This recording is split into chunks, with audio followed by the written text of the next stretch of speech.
आप अपने बच्चों को 12 ज्योतिर्लिंगों के नाम याद नहीं करा सकते? दोनों हाथ जोड़ो।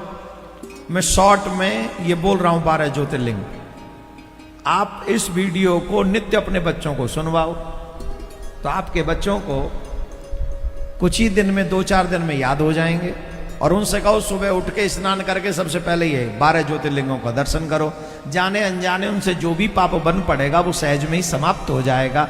आप भी याद करो, दूसरों को याद करवा दो, बच्चों को याद करवा दो, दूसरों के घरों में, सनातनियों के घर में इसको शेयर कर दो, जैसे उनका भी पाप कट जाए। नहीं तो पाप ही तो जाएंगे ही वहाँ, यमराज के यहाँ वेट कर रहे हैं वो। सुनो ध्यान से, हाथ जोड़ो। श्लोक बोल रहा हूं, ये याद करा देना, बड़ा क्लियर बोलूंगा।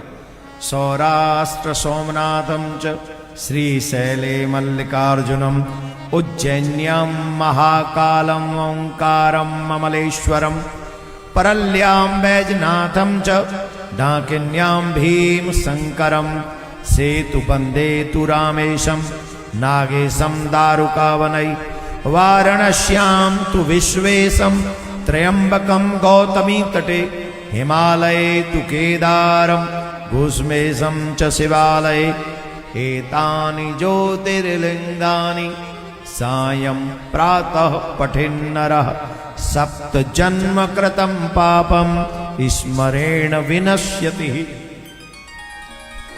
इन 12 ज्योतिर्लिंगों को सुबह दोपहर शाम जो नित्य पाठ करता है, जैसे ही पाठ करता है उसके 7 जन्मों के पापों का नाश हो जाता है। अगर आप भगवान शिव को, उनके डमरू की आवाज को सुनना चाहते हो, महसूस करना चाहते हो तो ये पूरी वीडियो ध्यान से देखना।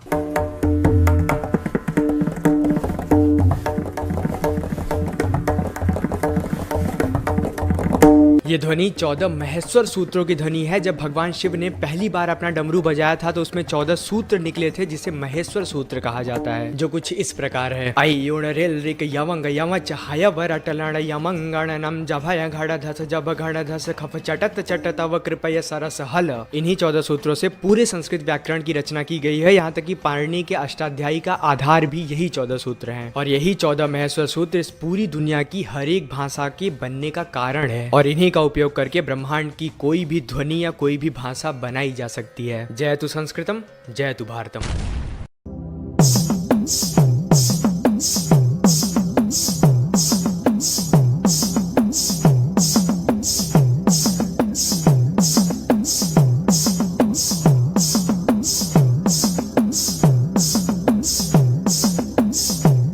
मेरा नाम हिंदू है, पहचान हिंदू है, मेरा धर्म हिंदू में, मेरी जात हिंदू है। वृक्षों नदियों पर्वतों की आराधना करते हैं हम, यदि काल भी हो हाँ खड़ा ना विस्माधना करते हैं हम। अगर तुम कृष्ण को मानते हो तो इस वीडियो को स्किप बिल्कुल भी मत करना, क्योंकि ये वीडियो देखने के बाद तुम्हें रोना आ जाएगा। कुछ लाइनें हैं जो एक भाई ने लिखी है, तुम बस सुनो और फील करो।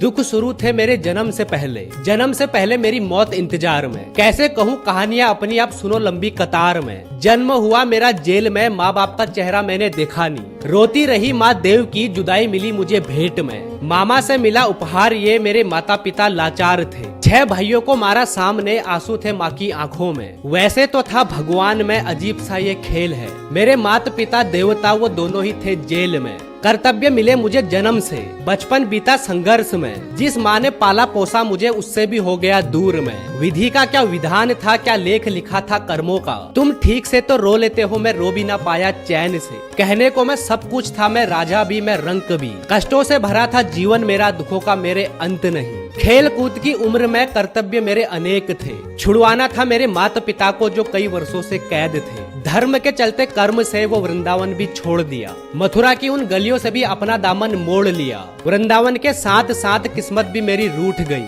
प्राणों से प्रिय मेरी वो राधा रानी छूट गई।